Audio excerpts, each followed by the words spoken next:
Hey, g'day legends, it's your old mate Jimmy here for Jim Does SuperCoach once more. Today, we're talking QBs. That's right, the most important position in all of sport is also the most important position on your SuperCoach team. And the craziest part is, because of the flex position on your SuperCoach squad, we can run two of them. So with your salary cap structure, you can go out, you can get the two most high-priced ones if you want, or you can try to cheap it out, try to middle a little bit and spend some of that cash elsewhere. Either way, you got to remember the top 5 SuperCoach point scoring players last year were all QBs. The cool thing is, obviously, as I said, with the flex position, you can play two of them. So what are we looking for in SuperCoach quarterbacks? Well, it's very easy. You're looking for a dual threat, aren't you? Bloke who can throw the ball and also run the ball and get you a couple of cheeky rushing yards and maybe a couple of cheeky rushing touchdowns.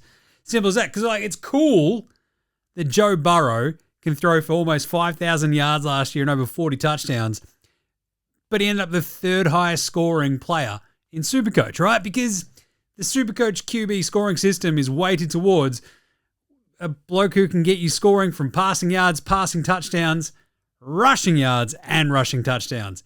And also limits the INTs, right? The interceptions. So when it comes to SuperCoach scoring, there's obviously a lot more value in picking a QB who can also use their legs, right? Like, for instance, Burrow last year rushed for an extra 201 yards and 2 touchdowns. But compare that to the top 2 priced QBs in SuperCoach this year, which is Lamar Jackson and Josh Allen, of course. Like, Lamar outscored Joey Buckets by 102 total SuperCoach points last year across the entire season. 102. And that's all down to his rushing touchdowns and his rushing yards, right? 102 total points. That's why Lamar's number one. Number one with a bullet. And Josh Allen, who outscored Burrow as well by a couple of points, he threw the ball 169 less times than Joe Burrow and outscored him because of his rushing touchdown ability, because he's out there vulturing all of James Cook's touchdowns and stuff. And going, I'll just do it myself, boys. Don't worry about that. And off he goes. But that's it. They're rushing in for touchdowns. They're getting you lots of rushing yards. Joey Buckets, as much as we love him, it's not a big part of his game, right? So the week-to-week value of a QB who uses their legs, rushing yards, rushing touchdowns, all that sort of stuff, versus more of a pocket passer like Burrow, or even like your latter-day Patrick Mahomes, which is a bit weird and a bit sad, but it is who he is now. It means that the top 4 QB options in this year's SuperCoach are obviously dual threat QBs, right? Simple as that.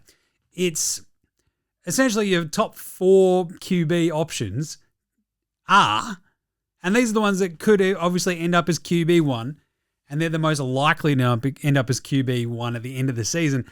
Lamar Jackson, Josh Allen, my beloved Jayden Daniels of the Washington Commanders, and Jalen Hurts.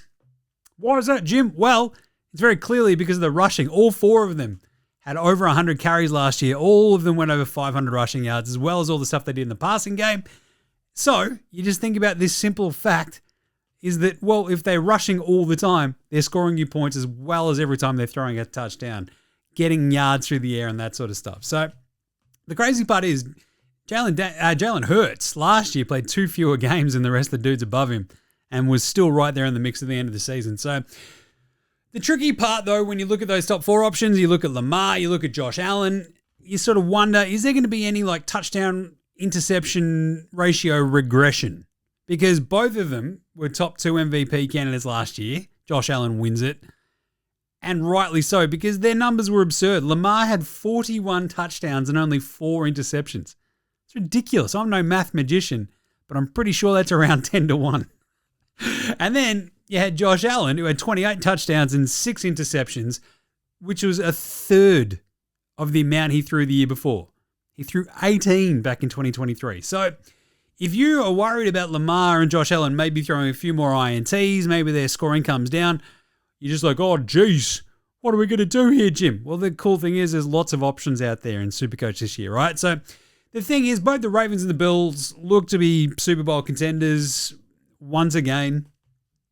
Neither of them made it because there's a bloke named Patrick Mahomes out there on the Kansas City Chiefs, but still, both could obviously end up as QB1. But Lamar and Allen, they look like safe bets to be there at the pointy end of the QB rankings regardless, right? And they're priced like it, though. They're the two most expensive players in NFL SuperCoach. Lamar is over $30 million. Josh Allen's at 28.1.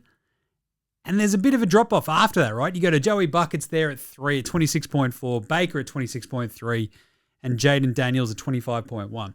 So if you're looking at those other options, you want to know, Jim, which ones make sense if I want to save some coin, bro? And Jalen Hurts is the obvious candidate, right? He's priced at 24.9, and all of those rushing touchdowns. So we talked about, touchdown regression, or at least INT regression for Lamar and for Josh Allen. Jalen Hurts, if there's one thing you can bank on, is that he's going to rush in a bunch of touchdowns in a year, right? His numbers have been super steady when it comes to just like keeping that floor super high for you with his rushing touchdowns each year. Over the last 3 years, it's been 13, 15, and 14. And last year, he had 14 rushing touchdowns, even with Saquon Barkley next to him, right? So that's pretty interesting. Jayden Daniels obviously could finish his second year as QB1, but the problem is he could also find his second year a lot tougher. Now the teams have got a little bit more, tape on him, and they can prepare a little bit easier. They do have Deebo Samuel on that Washington Commanders team, though. Obviously, they have Terry McLaurin signed now, which is really good. They've got a gun running back. Jayden Daniels, I love him, but I reckon it's going to be a bit of a tough ask for him to completely repeat last year's heroics. He's a young star. I love him. But it's going to be really hard for him to do all that again for this team. Maybe it's a little bit of a step back for him. Obviously, Hurts feels like the steadiest of those ones out of the top four. But then there's the likes of Baker Mayfield, who, on that high-powered Tampa Bay Buccaneers offense, right? You see them go, well, Baker's just going to sling at Jim. And he will. Mike Evans, Emeka Egbuka, the rookie, once Chris Godwin gets back, who knows what's going to happen? It could be chaos. But then people are like, but the Bucs lost their offensive coordinator. And it's like, yes, they did. He's gone off to Duval. Weirdo. Liam Cohen's off to be the head coach over there for the Jags. And you're like, offensive coordinator. It doesn't matter. Baker Mayfield might be offensive coordinator proof. He's played 8 seasons in the NFL, and he's had a staggering 10 different offensive coordinators in that time. That is absurd, and he's still a weapon. I think he's a really, really good chance this year to maybe even lead the league in passing yards. Who knows what's going to happen there. But also, he's a little bit sneaky as Baker. So, look, he should still be fine slinging into that really, really talented offense. He'll score you a lot of points. Kyler Murray's another one. He doesn't mind a bit of a scramble. Year 7 for him? And especially for week 1, he could be a point of difference, because they take on the New Orleans Saints, new coach, horrible team. Arizona could absolutely curb stomp them, right? Thing is, it's on the road. You're in New Orleans. Do you trust Arizona? Is there a new Call of Duty out? Who knows with Kyler? Still, interesting point idea to keep in the back of your head. Then there's the other sort of names that you probably know. Patrick Mahomes, obviously, without him using his legs that much of late, does put a bit of a damper on his SuperCoach scoring ability, you do feel like. In terms of their matchup against the Chargers, I just don't like it for week 1. On the other side of that is Justin Herbert, who I love, old Juzzy Herbs, with a bazooka for a right arm. But the thing is, they're still going to try to run the ball a lot. I just don't know. That Chiefs defense might stymie them. Bit of a weird week 1 for them, and I just don't know what their ceiling is. Same goes for Jared Goff. Talk about actually now missing an offensive coordinator. Ben Johnson's in Chicago. Jared Goff, this might be a bit of a tough year for him. There's a couple of other names that are out there though, right? How about Bo Nix? He was actually last year, as a rookie, he had the 5th most carries among all QBs. One to keep in the back of the old bonds there, isn't it? So he's going to be rushing a bit. And if he can actually sling the ball, I don't mind a bit of Bo Nix this year. That Denver team is going to be very, very interesting. And then there's another one as well, right? You think about the forgotten men of the AFC South. How about CJ Stroud? Talk about mid-prices. So we talk about SuperCoach. You've got guns, rookies, a couple of the mid-prices. Could you roll the dice with the likes of CJ Stroud in there at super cheap? Completely the forgotten man. He was looked at as a top 5 QB going into last season. Had a bit of a mess season carrying injuries. Now he's got Nico Collins back and healthy. They've got no run game. You know he's going to be slinging it. And Trevor Lawrence. He's got a new weapon out there in the wide receiver room with Travis Hunter. That's going to be fun. You got Brian Thomas Jr. That's going to be a sick one. But the thing is, he doesn't scramble either. So it's a bit of a tricky one, right? So of those top priced options, who do you like the most? Like, which two would you run with? It's the really big question, right? Like, I feel Hurts has probably got the highest floor of all these QBs. Josh Allen, with his ability to vulture all the touchdowns, probably with him as well. In week one, I'm probably going to be running some sort of Lamar Hurts duo. Maybe Allen. Like, Lamar was pretty good last year against the Bills. Josh Allen wasn't against the Ravens. Well, they played the playoff game. They win the game, but like in terms of SuperCoach scoring, it wasn't quite there. Hurts gets a season opener against Dallas, who may or may not have Micah Parsons, which is pretty nice. So we'll see what happens there.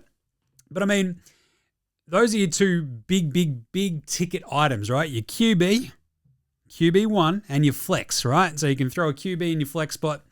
I think my first pick players were Josh Allen and Jayden Daniels. Then you're looking at the actual schedule and you're like, maybe not week one. Jayden Daniels especially goes up against the Giants. Josh Allen up against this Ravens team. So switch them out. Keep playing. I don't know what's going to happen for my week one lineup yet. It's going to be pretty interesting. How about the bench though, Jim? What about your QBs on your bench? Well, you want a cheaper cash cow option on your bench, right? Basically, a player who's going to be playing and is making you money throughout the SuperCoach season and has a bit of upside, so you can maybe upgrade later on, so you've got really good bench cover. These are the players, those bench players, those cash cows, those cheapies. They're going to make you coin to upgrade across the season, right? So every man and his dog will be looking at probably two of them, right? The number one pick from this year's draft, Cam Ward of the Titans, he's priced at $4.7 million. He's going to be very interesting, I think. He's probably going to be my pick. And there's another one as well there who's even cheaper. That's JJ McCarthy, second-year rookie. He didn't play last year. He's priced at $3.7 million there. The Vikings have got plenty of weapons for him to throw to. You'll have Justin Jefferson. Eventually, you'll have Addison back as well. Thing is, Cam Ward, he's right there. He's super cheap. Later on down the road, you got Dylan Gabriel and Shedeur Sanders for the Browns once Smoking Joe Flacco realizes he's 400 years old and they just falls apart, just turns to dust. I don't know. It's kind of like an interesting one, but I think Cam Ward's going to be my pick for the bench spot. Depending on how the rest of my roster rounds out, maybe I need to save that $1 million, so maybe I go with JJ. But everyone else in the cheaper range probably won't get much of a run, right? So you got to keep an eye on the Brown situation, keep an eye on Cam Ward, keep an eye on JJ McCarthy, and away you go. So overall for the season, it's a question of who are you going to run with your big ticket QB items, right? Are you going to just go with Lamar and Josh Allen and then try to fit in the rest of your roster around that? I think we can try to middle this a little bit better, play to the schedule a little bit, and try to get in a couple of those top 4 players every so often. Maybe you have to make a trade if you don't like a couple of matchups in, the way the schedule lays out for you. You have to keep that all completely in mind, right? You can also target QBs going up against weaker defenses. Like for maybe week one, that's Baker going up against Atlanta.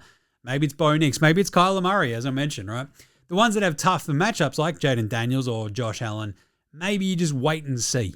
Just maybe hold off them for a couple of weeks, maybe bring them in later on down the track. Try to make a little bit of cash now in the first couple of weeks and then go from there. So I think I'll end up with Hurts and then either Lamar or Baker for my week one QB setup with either Ward or McCarthy on the bench, depending on how the rest of the roster rounds out.